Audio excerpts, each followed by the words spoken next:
Hello सभी को, मेरा नाम है शिवम गैस। मैं आपको पढ़ाने वाला हूँ आज सम एप्लीकेशंस ऑफ ट्रिग्नोमेट्री। ठीक है, ये जो चैप्टर है ये किससे रिलेटेड है? जो ट्रिग्नोमेट्री चैप्टर पढ़ते हैं आप उससे रिलेटेड है। ठीक है, इस चैप्टर में आपको बताया कि जो ट्रिग्नोमेट्री आपने पहले पढ़ रखा है उसका डेली लाइफ में इस्तेमाल क्या है, इंजीनियर लोग उसको कैसे इस्तेमाल करते हैं डेली लाइफ में, या फिर मैथमेटिक्स से उसका कैसे यूज लेते हैं। ठीक है, इस चैप्टर में हम वो सारी चीजें सीखने वाले हैं। ठीक, तो ये जो चैप्टर है पहले ध्यान सुनो। ट्रिग्नोमेट्री जो पढ़ते हैं सारी चीजें किसके बारे में पढ़ते हैं? एक राइट एंगल ट्राइंगल के बारे में। किसके बारे में पढ़ते हैं? Right angle triangle. मान लो ट्राइंगल कैसा है? A B C. ठीक है, यहाँ मान लो थीटा है, तो इसमें हम इस थीटा एंगल पे किसी एक्यूट एंगल पे, अगर ये 90 है तो ये भी एक्यूट बनेगा, ये भी एक्यूट बनेगा। तो इस ट्राइंगल में हम 6 ट्रिग्नोमेट्रिक फंक्शन अप्लाई करते हैं। कौन कौन सा? sin theta, cos theta, tan theta, sec theta, cosec theta, cot theta. ये 6 ट्रिग्नोमेट्रिक फंक्शन अप्लाई करते हैं इस ट्रायंगल पे। तो इसी के अकॉर्डिंग हमारे डेली लाइफ में कब कैसे ट्रायंगल फॉर्म होता है, किसी चीज का मेजरमेंट करते हैं, इसे अगर हम हाइट डिस्टेंस भी है तो किसी चीज की हाइट के रिगार्डिंग, कुछ डिस्टेंस के रिगार्डिंग, जो कभी एंगल कोई फॉर्म होता है, कोई ट्रायंगल फॉर्म होता है, तो उसमें हम ट्रिग्नोमेट्री कैसे इस्तेमाल करते हैं, वो हाइट को निकालने के लिए, डिस्टेंस को निकालने के लिए। ठीक है, तो उसका हम देखते हैं यूज। ठीक है, अगर मान लो इस चैप्टर में अगर आप कोई चीज है, मान लो ये ग्राउंड है, क्या आपका है? ग्राउंड। इस ग्राउंड पे मान लो कोई पोल खड़ा है या फिर कोई बिल्डिंग खड़ी है, कुछ भी खड़ी है, हम उस जगह मान लो पोल ए बी। ठीक है, हम ऐसा एज्यूम करके चलते हैं कि ये जो पोल है इस ग्राउंड से कितना बना रहा है? 90 डिग्री। अब यहां से देखो, इस ग्राउंड पे कोई अगर इंसान है उसकी हाइट को क्या करते हैं? नेग्लिजिबल मान ले, नेग्लेक्ट करते हैं। अभी नहीं, क्वेश्चन जब इस्तेमाल आएगा तो हम उसकी हाइट को कंसीडर करेंगे, लेकिन अभी नहीं करेंगे। ठीक है, मान लो यहाँ कोई पर्सन है, ठीक है, जिसकी हाइट नेग्लिजिबल मानते हैं। अगर वो इसके जो पोल हमने लिया ए बी, इसके टॉप को देखेगा, क्या करेगा? इसके टॉप को देखेगा, तो उसकी आंखों से और ग्राउंड के बीच में मान लो कितना जो बनता है? थीटा। जब इंसान जो ऑब्जर्वर होगा, इसको बोलेंगे ऑब्जर्वर। क्या बोलेंगे? ऑब्जर्वर। क्या बोलेंगे? ऑब्जर्वर। जो ऑब्जर्वर होगा वो अगर जमीन पे होगा तो किसी वर्टिकल टावर, पोल, बिल्डिंग के टॉप को देखेगा, तो जो उसकी आंखों से यहाँ पे एंगल बनेगा, इसको क्या बोलेंगे? Angle of elevation. क्या बोलेंगे? Angle of elevation. क्या बोलेंगे? Angle of elevation. ठीक है, ये जो उसकी आंखों से ये लाइन बनेगी टॉप को देखने वाली, इसको बोलेंगे लाइन ऑफ साइट। क्या बोलेंगे? Line of site. अब अगर ध्यान से देखें ए बी सी, यहाँ इस ऑब्जर्वर को पॉइंट सी कर दें, जो ए बी सी ट्रायंगल है, ए बी सी ट्रायंगल बन रहा है, क्या बन रहा है? ऑब्जर्वर, पोल का टॉप, पोल का बेस, यहां से एक राइट एंगल ट्रायंगल बन रहा है। अगर इसमें से मुझे इस तीनों साइड में से कोई एक भी पता है तो उसके रेफरेंस में हम और सारी चीजें कैलकुलेट कर सकते हैं। ठीक है, कैसे? ध्यान सुनो।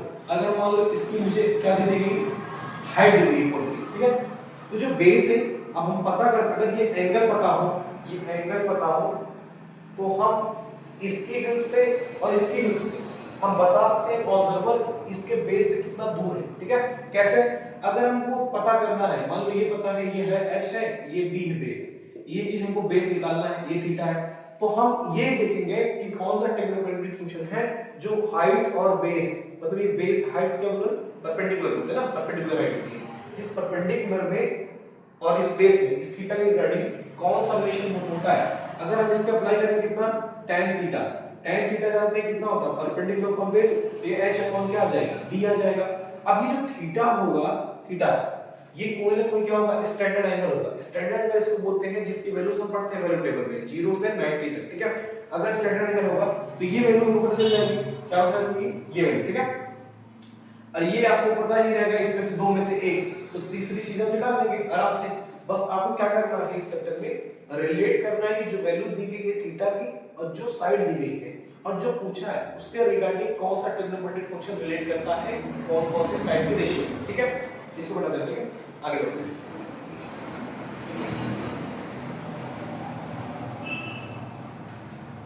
अब मान लो ट्रायंगल कौन सा है हमारा?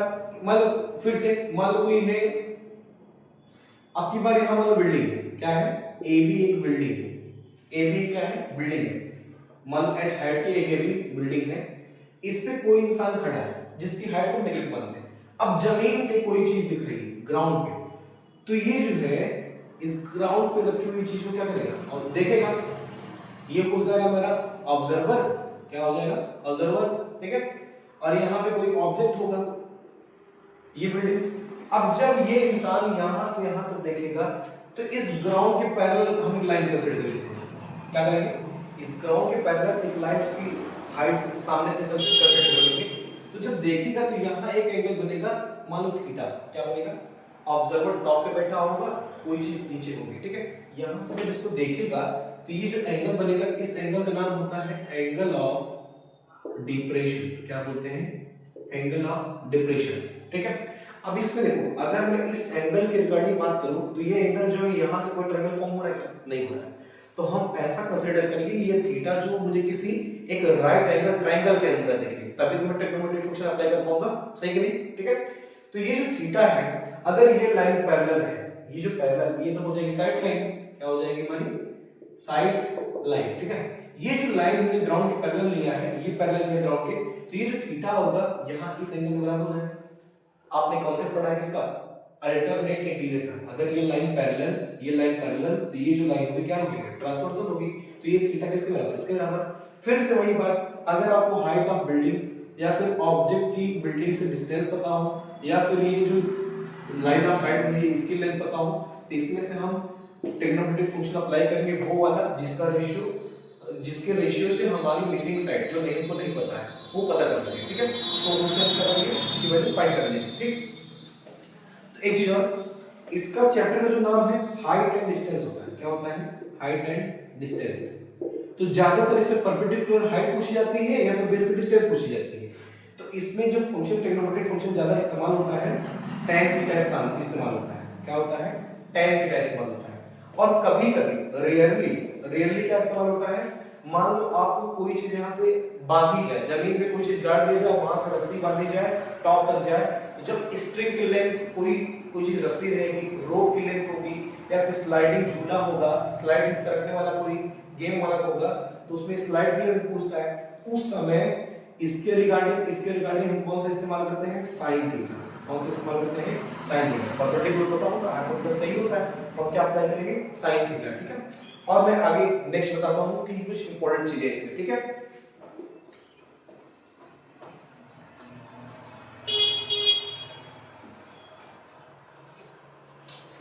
देखो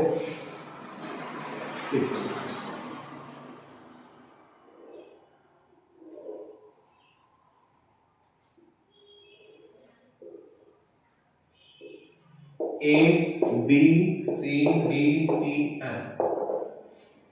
ऑब्जर्वर यहाँ जमीन पे होगा, सी पॉइंट पे, और कोई चीज पॉइंट एफ पे रखी होगी। यहां से देखेगा तो ये एंगल क्या बनेगा हमारा? Angle of elevation. क्या बनेगा? एलिवेशन, ठीक है। ये होगा एंगल ऑफ एलिवेशन। मान लो कोई इंसान ए पॉइंट पे खड़ा है। क्या खड़ा है? ए पॉइंट पे खड़ा है, ठीक है। ए पॉइंट से जब पॉइंट डी पे कोई चीज रखी होगी उसको देखेगा, इसके पैरेलली यहाँ पे क्या बनेगा एंगल? ये पैरेलल लाइन हो जाएगी किससे? ग्राउंड के, तो यहाँ बनेगा थीटा। इसको बोलेंगे एंगल ऑफ क्या? एंगल ऑफ डिप्रेशन, ठीक है। एंगल ऑफ डिप्रेशन, ठीक है। अब एक चीज और, जब भी क्वेश्चन में कभी भी ऐसा क्वेश्चन बनेगा जिसमें दो ट्रायंगल बनेंगे, कितने बनेंगे? दो ट्रायंगल, तो हम जब इक्वेशन फॉर्म करके क्वेश्चन बनाएंगे, कैसे फॉर्म करके? इक्वेशन फॉर्म करके। तो उस इक्वेशन में ध्यान देंगे कि जो साइड कॉमन हो, जिनकी हाइट बराबर हो, जिनका डायमेंशन बराबर हो, दोनों ट्रायंगल में जो साइड का डायमेंशन बराबर होगा उसकी हेल्प से ही इक्वेशन बनाएंगे, ठीक है। मान लो इस क्वेश्चन में मुझे दे दिया गया AB बराबर किसके है? EF, ठीक है। तो इसमें मैं अगर ये थीटा है, ठीक है, ये थीटा है, तो ये कितना होगा? थीटा होगा। इसके लिए इस ट्रायंगल के लिए, ये इस ट्रायंगल के लिए होगा, ठीक है। अगर इस पहले ट्रायंगल में tan थीटा अप्लाई करूंगा, कितना अप्लाई करूंगा? tan थीटा अप्लाई करूंगा तो परपेंडिकुलर AB हो जाएगा, ये BD का हो जाएगा। इसके लिए ये ट्रायंगल दिख रहा है ABD। अगर tan थीटा अप्लाई करूंगा तो AB अपॉन क्या हो जाएगा हमारा? BD हो जाएगा, ठीक है। AB upon BD। ऐसे दूसरे ट्रायंगल में कौन सा? FCE। इस ट्रायंगल में अगर मैं tan थीटा अप्लाई करूंगा तो कितना हो जाएगा? कितना हो जाएगा? EF अपॉन CE, ठीक है, ये हो जाएगा। अब यहां से देखो, जो AB लेंथ है किसके बराबर दी गई है? EF। तो यहां से AB की वैल्यू कितनी आएगी? tan theta into BD। इधर EF की लेंथ कितनी आएगी? tan थीटा इनटू CE, ये हो जाएगा EF। तो यहाँ से देखो EF और AB बराबर है, तो इसको इक्वेशन फर्स्ट मान लेंगे, इसको इक्वेशन सेकंड। तो इसके अकॉर्डिंग जब हम इसके अकॉर्डिंग सॉल्व करेंगे क्वेश्चन, तो हमारा क्वेश्चन इजीली बन जाएगा। किसको ध्यान रखेंगे? जो चीज जिसके लेंथ बराबर हो, जो साइड कॉमन, ठीक है। और एक चीज में ध्यान देंगे कि इसमें वैल्यू टेबल का बहुत इंपॉर्टेंस है। किसका? वैल्यू टेबल का। आपको वैल्यू टेबल अच्छे से आनी चाहिए। कुछ नहीं पता है तो जो sine 0, sine 30, sine 45, sine 60, sine 90, ठीक है, और tan 0, tan 30, tan 60, tan 45, tan 90, इतनी चीजें आपको पता होनी चाहिए, ठीक है। तभी क्वेश्चन आप क्वेश्चन इस चैप्टर में आप क्वेश्चन कर पाओगे, ठीक। जैसे मैं एक एग्जांपल लेता हूं, उसमें एग्जांपल बुक का ही लेते हैं, ठीक है। एक एग्जांपल आपको करा देता हूं इस चैप्टर में।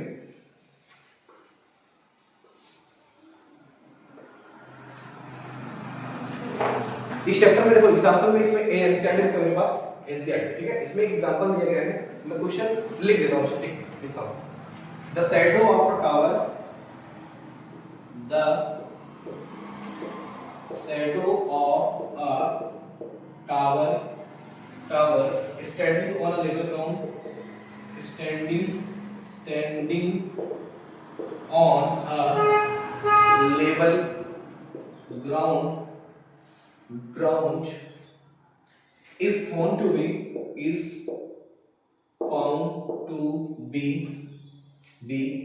40 meter longer when the sun's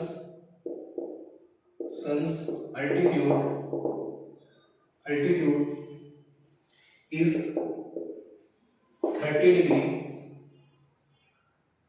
than when it is 60 degree. Find the height of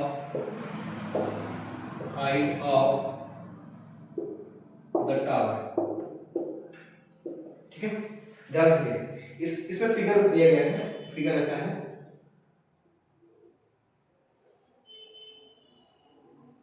ये पॉइंट ए है, ये डी है, ये बी, ठीक है।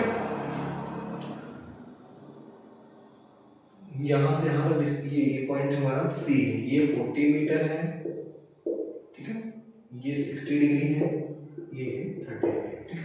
चलो ध्यान से देखिए, इस क्वेश्चन में कहा गया है, इस क्वेश्चन में कहा गया है the shadow of a tower standing on a level ground is found to be 40 metre longer when the sun's altitude is 30 degree then when it is 60 degree. कहता है कोई सन था, ठीक है, सन, ये टावर है हमारा। सन, जब सन था यहाँ पे, तो सन का पहले जो शैडो था, शैडो जब ये 30 डिग्री का एल्टीट्यूड था, तो शैडो 40 मीटर ज्यादा बनता था, ठीक है। किसी कंपैरिजन ज्यादा बनता था जब सन का एल्टीट्यूड कितना हो गया, 60 डिग्री हो गया, ठीक है। जब 60 डिग्री हुआ तो 40 मीटर छोटी हो गई शैडो, मतलब 30 डिग्री था तो 40 मीटर से देखा जाए। जब सन जो है एकदम टॉप पे पहुंच जाएगा, एकदम से ऊपर पहुंच जाएगा, तो जब एंगल कम बनेगा तो शैडो मेरी छोटी बनेगी, ठीक है, शैडो छोटी बनेगी। लेकिन जब शैडो की जो हाइट होगी थोड़ी कम होगी, तो जो हमारी शैडो होगी उसका जो डिग्री एंगल होगा, एंगल कम होगा। एंगल जब कम होगा तो जो मेरी शैडो होगी लॉन्गर होगी, क्या होगी, लॉन्गर होगी, ठीक है। तो यहां से ध्यान सुनो, अगर इसमें कितना ट्रायंगल बन रहा है, एक ट्रायंगल बन रहा है हमारा एडीबी, एक ट्रायंगल बन रहा है एसीबी। लेकिन इसमें देखो एबी साइड जो है दोनों कॉमन है। मैंने अभी कुछ देर पहले ही बताया था कि जब दो ट्रायंगल फॉर्म होगा तो हम उसकी हेल्प से इक्वेशन बनाएंगे जिसमें जो चीज साइड क्या होगी, कॉमन होगी। मान लो इसकी हाइट कितनी है, h, ठीक है, या फिर ये डिस्टेंस x है, ठीक है। पूछा क्या हमारा, find the height of the tower, tower की हाइट चाहिए। अगर मैं यहां पे लगाता हूं बड़े ट्रायंगल में एडीबी में, इसमें एडीबी में, एडीबी ट्रायंगल दिख रहा है, इसमें लगाता हूं tan 30, tan 30 लगाऊंगा, कितना आएगा, AB अपॉन ये डिस्टेंस मान x है तो टोटल कितना आएगा, ये डीबी कितना है, बेस डीबी है, 40 प्लस x आएगा, ठीक है। यहां से tan 30 वैल्यू की 1/√3 equal to AB upon 40 plus x, ये 40 प्लस x बाई √3 हो जाएगा, इधर ये हो जाएगा AB। ये क्वेश्चन पहली होगी, मैंने AB साइड की क्वेश्चन हेल्प से एक क्वेश्चन बना लिया, ठीक है। दूसरा इसी में बनाएंगे कौन सा, tan 60 डिग्री, ये आता है कितना, परपेंडिकुलर AB, इस ट्रायंगल में ACB में AB अपॉन कितना आएगा, BC आएगा, AB upon BC, BC value x, तो ये ये कितना है 60 कितना होता है 1060 रूट 3 होता है इनटू x हो जाएगा equal to ab second equation. अगर पहले इक्वेशन देखें ab की वैल्यू ये है, दूसरी इक्वेशन देखें तो ab की वैल्यू ये है, दोनों को इक्वेट करते हैं, ठीक है। दोनों ab की वैल्यू दोनों बराबर होनी चाहिए, ऊपर बिठा दें कुछ नहीं आएगा यहाँ। तो ये जो 40 प्लस x बाय रूट 3 है ये बराबर होगा किसके रूट 3 इनटू x के। तो क्रॉस मल्टीप्लाई करेंगे 40 प्लस x इक्वल टू कितना हो जाएगा 40 प्लस x रूट 3 मल्टीप्लाई करेंगे कितना आएगा 3x आएगा। 3x में उधर घटाएंगे तो ये बन जाएगा 40 इक्वल टू 2x। अगर 2x इक्वल 40 है तो x कितना आएगा हमारा 20 आ जाएगा। तो ये जो x आएगा हमारा कितना आएगा ये 20 मीटर आ जाएगा। कितना आ जाएगा 20 मीटर। अब हमको पूछा क्या था हाइट पूछा था मतलब ab की वैल्यू। तो इस x जगह क्या देंगे पुटिंग मतलब ab वाले इक्वेशन में सेकंड वाले में x की वैल्यू कितनी 20। तो जो ab आ जाएगा कितना जाएगा 20 रूट 3 मीटर। ये हमारा क्या हो जाएगा आंसर। तो हाइट ऑफ द टावर कितनी है 20 रूट 3 मीटर, ठीक है। उम्मीद है समझ में आया होगा। ये तो हमारा कॉन्सेप्ट है। उम्मीद है आपको ये चीज समझ में आ गई होगी सब कुछ, ठीक है। तो आगे हम नेक्स्ट वीडियो में करने वाले हैं एनसीईआरटी का जो 1 से 15 क्वेश्चन, पहले 16 क्वेश्चन हुआ करते थे लेकिन जो अब रेड्यूस सिलेबस है हमारा इस सिलेबस के इस साल के लिए उसमें क्या है कि 15 क्वेश्चन है। तो 15 क्वेश्चन मैं कोशिश करूंगा अगले वीडियो में प्रॉपर बढ़िया से एकदम अच्छे से कवर करूंगा। अगर यहाँ तक आपने मेरा वीडियो देखा है, रिलेवेंट स्टूडेंट है, आप क्लास 10 में पढ़ते हैं, आपको जरूरत है कॉन्सेप्ट्स की सीखने की और आप अच्छा करना चाहते हैं, आप मतलब आपका बेसिक नहीं अच्छा है तो मैं कोशिश करूंगा आपको बेस आपको बनाने की, ठीक है, हर चैप्टर के लिए। अभी तो चैप्टर शुरू हुआ है, ठीक है, डे बाय डे वीडियो डाल रहा हूँ तो वीडियो को लाइक करें और सब्सक्राइब करें और शेयर भी करें, ठीक है। अब पूरा देखें रेगुलर, ठीक है। अपने कमेंट में मेरे कमेंट बॉक्स में अपने कमेंट थ्रू आप सजेस्ट करिए मुझे कि मुझे कौन से कॉन्सेप्ट पे पढ़ाना चाहिए आपको, ठीक है, कौन सी चीजें आपको सिखानी चाहिए, कैसा क्वेश्चन कराना चाहिए, किसमें आपको प्रॉब्लम होती है। अगर 5 मिनट वीडियो बनेगा तो मैं 5 मिनट बनाऊंगा, 2 मिनट का भी काम रहेगा 2 मिनट बना दूंगा। आपकी हेल्प होनी चाहिए, ठीक है। Thank you.